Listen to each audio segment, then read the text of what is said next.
Thank you for turning to page 121. Today I'm going to break a precedent on the channel. Usually I'll introduce an edition of Traveler, like say GURPS Traveler, and then I'll look at take a book from that system. And I've been doing them in sequence that they were published. Today I'm going to break that a little bit, and I'm going to be looking at a second edition Traveler book from Mongoose Traveler, the Third Imperium. I saw this book on the Mongoose website, bought the PDF, and wanted to talk about it.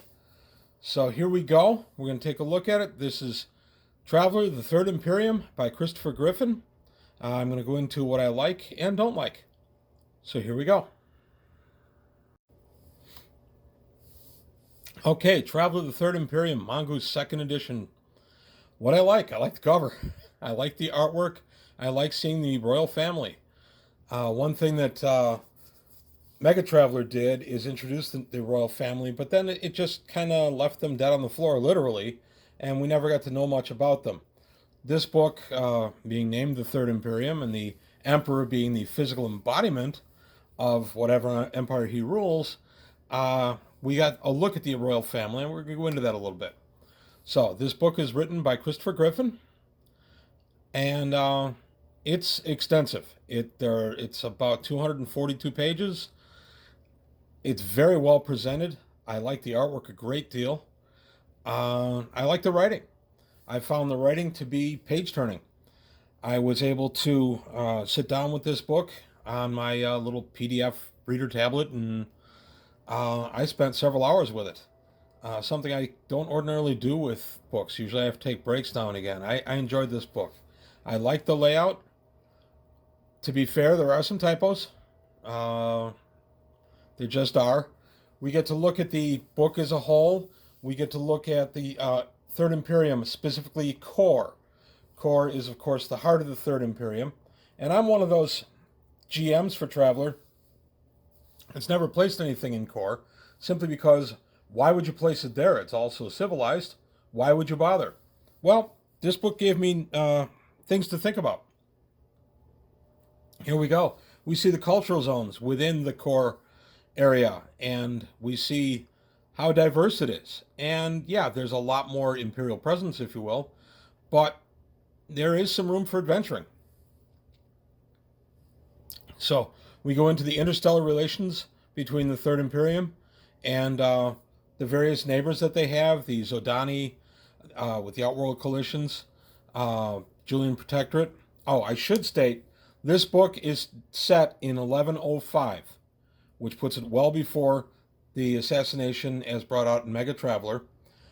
It does actually, if you read it, foreshadow the assassination, but it would have to, because the assassination was taken in context from historical things that had already been published by Traveler.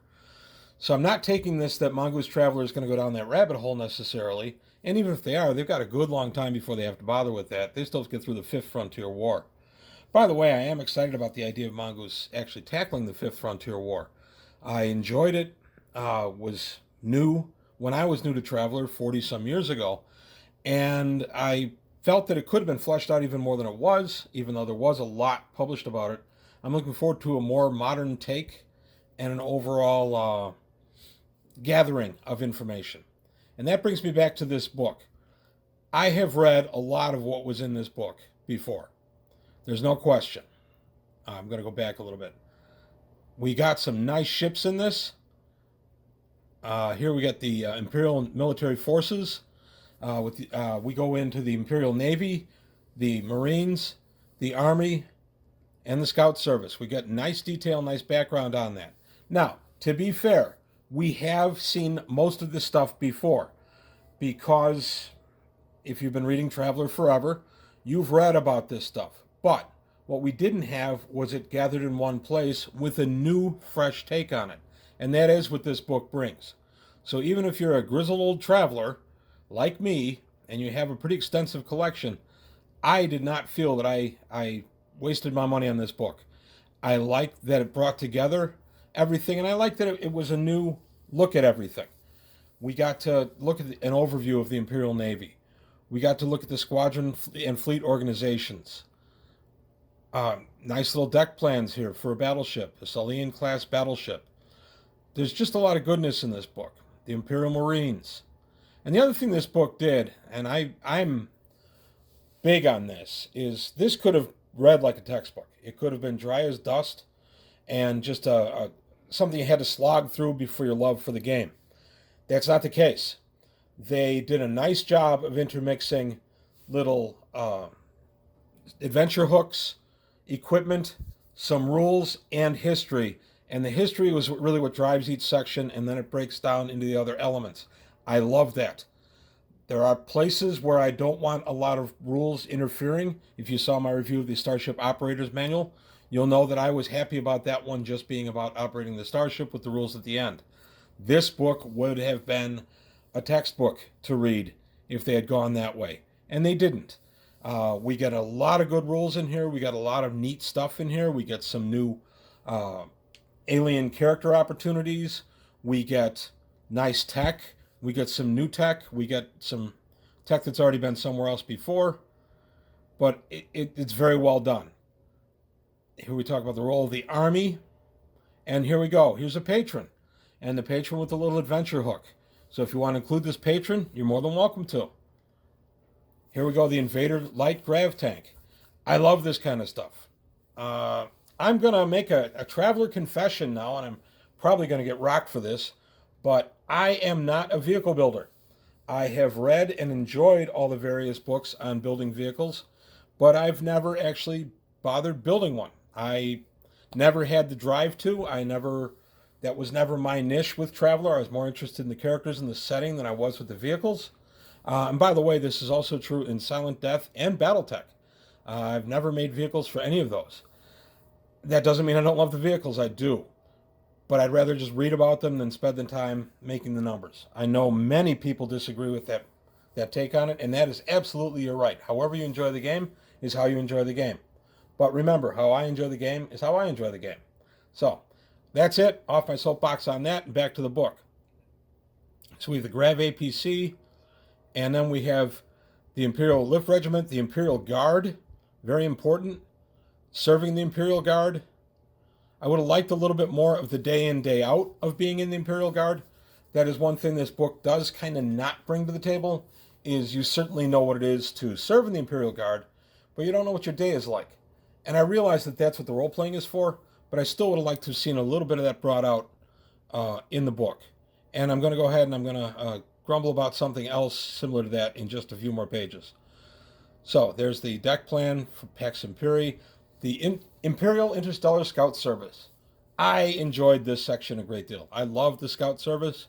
My next Traveler campaign, which I'm going to be starting very soon, and I'm going to be starting using either Classic or Mongoose rules. I haven't decided yet. I've been playing T20 for the most part for the last 15, 18 years. I'm ready to come back to some Classic, but I've always modified Classic, and I will. I'm going to take a deeper look at the Mongoose rules. I read them when Mongoose came out in '08. I'm going to revisit them, especially in 2nd edition, and I'm probably going to go ahead and just set my campaign with 2nd edition Mongoose, with however I need to modify it. Here we go. Okay, we finished Scout bases. I love Scouts.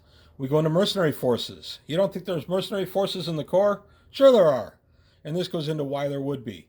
Working for mega corporations, filling the role of a planetary army for an individual planet in the Corps. All kinds of stuff I really hadn't considered about life in the Corps.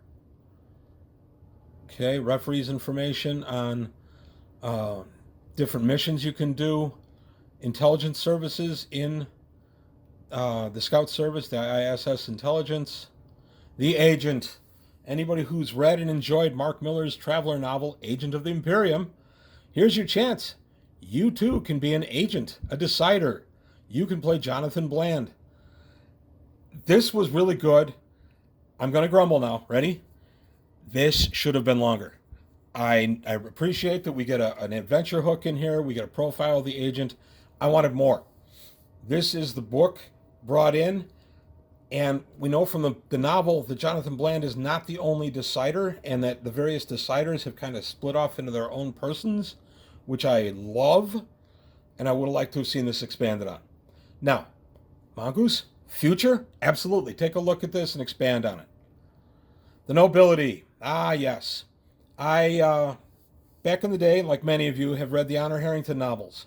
If you want to look at Nobility, those are pretty good. I liked the first 6 Honor Harrington novels. I did dislike the 7th, did like the 8th, and the rest were, well, maybe honor overstayed or welcome a little bit. But if you want to know about Nobility, those books are not bad references. So here we are, Nobility in Traveler, Noblesse Oblige, what they have to do, why they are what they are, the various ranks of nobility, who is more important than whom, orders of knighthood. A lot of travelers end up getting knighted. This tells you a little bit about it. Again, I would have liked this expanded upon.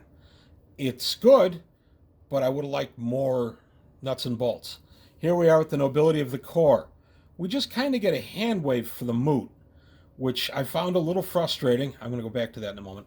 Because the moot, I realized their only real power is to dissolve the Imperium, and that's a threat over the Emperor and everything.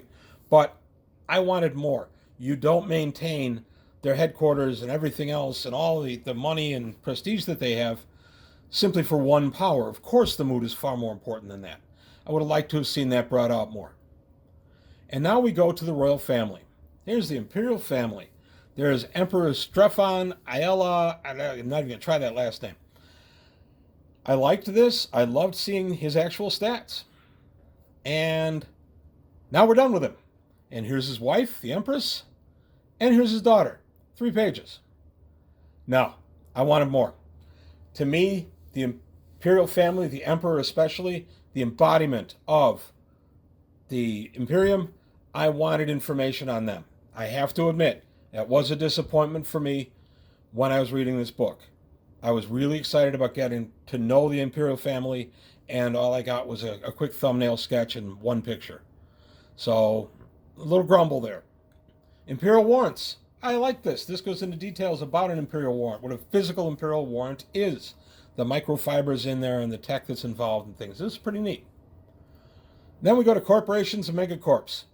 Most of what's in here fits beyond the core stuff, of course, because this is about the Third Imperium, just not the core. I like the megacorp stuff. Again, it's been everywhere for Traveler from day one, but it's brought out a little bit here. Not what the book is about, so there's not a bunch of time spent on it. Megacorp Courier, the various megacorps, and a thumbnail of what each of them is and does. The history of the Third Imperium. This is a nice overview.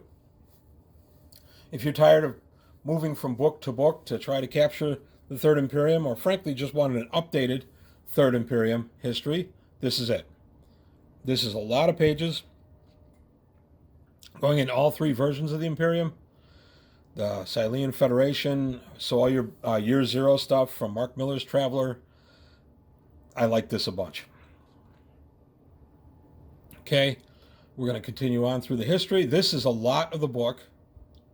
The Zunastu Dynasty, Year Zero, the fledgling Imperium pacification campaigns, and then we go into the Eililish campaign, the Silean campaign, Terra Mater, the Julian War.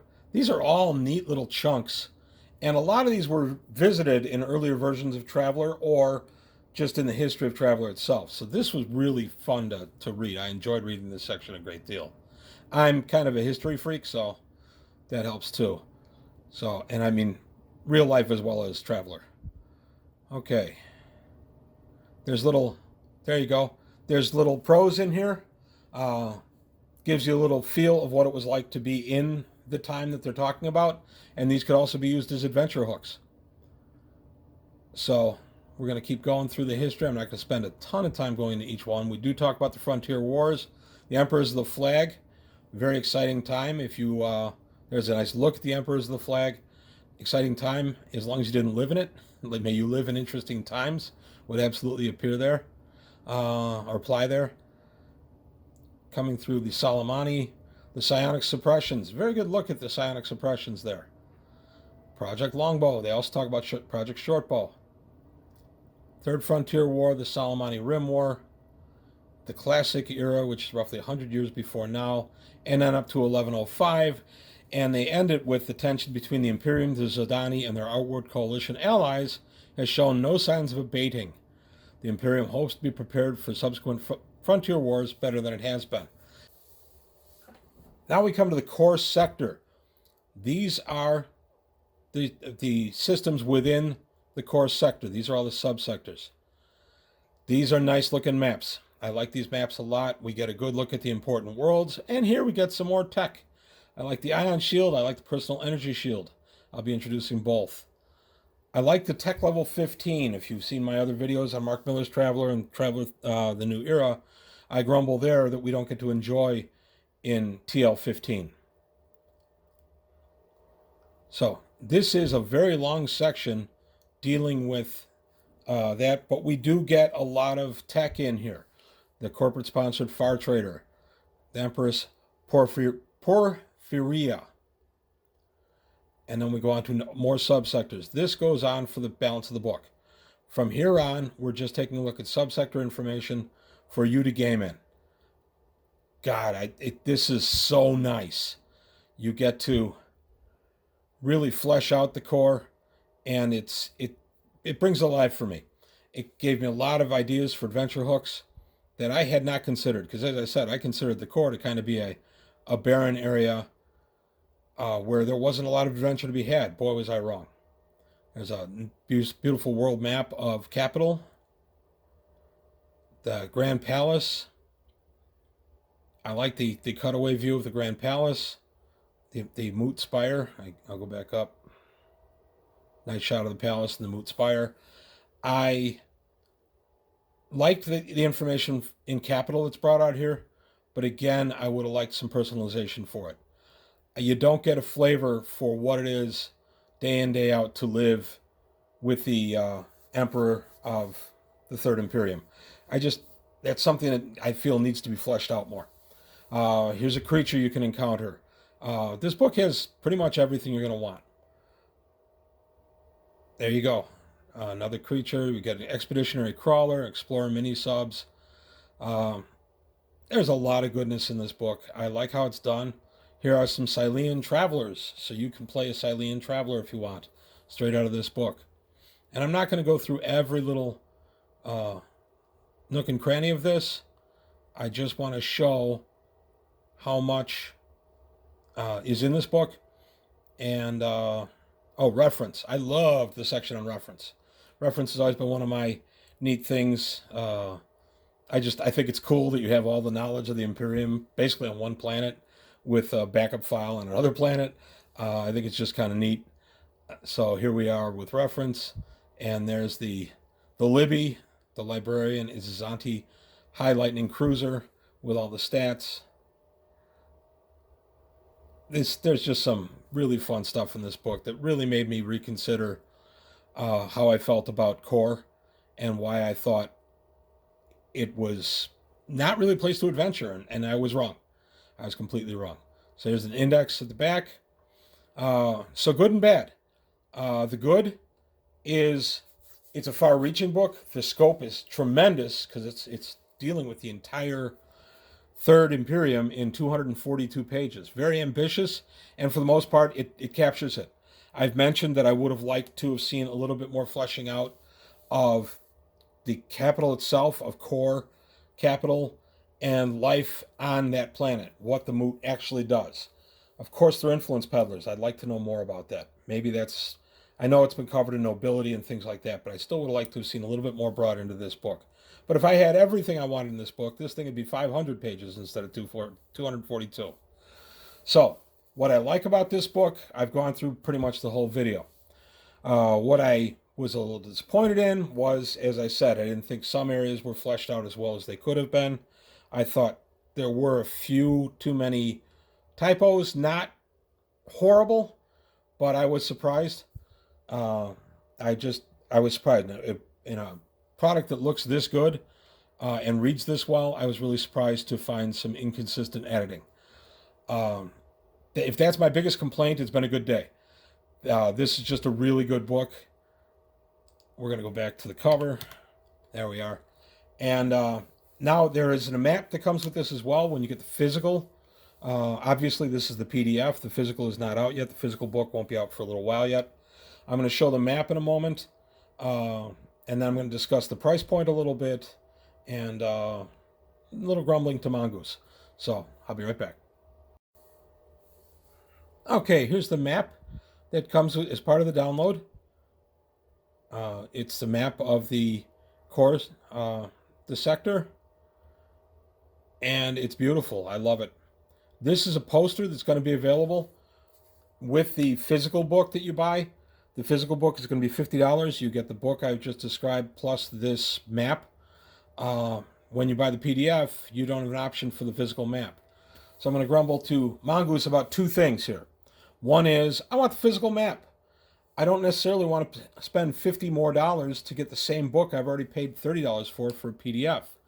Maybe offer me an opportunity to buy the map at a discount alone if I bought the PDF. Just a thought. Next thought is $30 for a PDF. I have not bought quite a few Mongoose Traveler things because of the price of their PDFs. As I've gotten older, I have cut back on my physical collection. I'm realizing that my kids really aren't going to embrace this as much as I did, even though they play in my games. I realize that I have no one really to leave the physical stuff to. And because of that, I'm not buying as much physical stuff as I used to. Move the map over just a little bit to see that. There you go. You get to see the legends. That being said, I am going more and more to PDFs. I'm absolutely hesitant to spend $30 on many PDFs. Generally, I don't feel that that's worth it. I understand Mongoose is a business, and then I hear to give stuff away. But I think maybe if I plunk $30 down on a PDF, maybe I could get an option at this map, the physical map. Just a thought. It won't keep me from buying physical, actual Mongoose products in the future, but it is going to limit the scope of what I buy.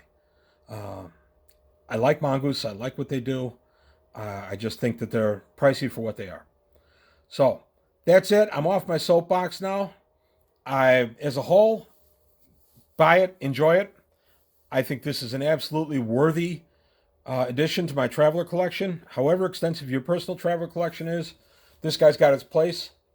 I may actually end up buying the physical copy of this, even though it's another $50, simply because this book will have a place at my table, and I find it much easier to thumb through a physical book than I do through a PDF when I'm gaming. So, this book, I've been reading Traveler and playing Traveler for over 40 years, and this book made me want to read and play Traveler. Mission accomplished with this book. I think they got what they set out to do. And if you were on the fence about this book, I'd say go ahead, hop off the fence, and either buy the physical copy when it's available or enjoy the PDF until then. So that's it. That's all I have to say on page 121 today. Oh, I do want to say, let me do this. I don't work for Mongoose. I'm not affiliated with them in any way. I'm just a fan. They've never heard of me. I've bought a few things off of them in the past. This is just a book I enjoyed. So I'm not being compensated in any way for this. I would disclose that if I was. So just want to let you know. And I do recommend the book, and I hope you enjoy it. So that's it for today from page 121. Happy reading, happy traveling, and I'll see you next time.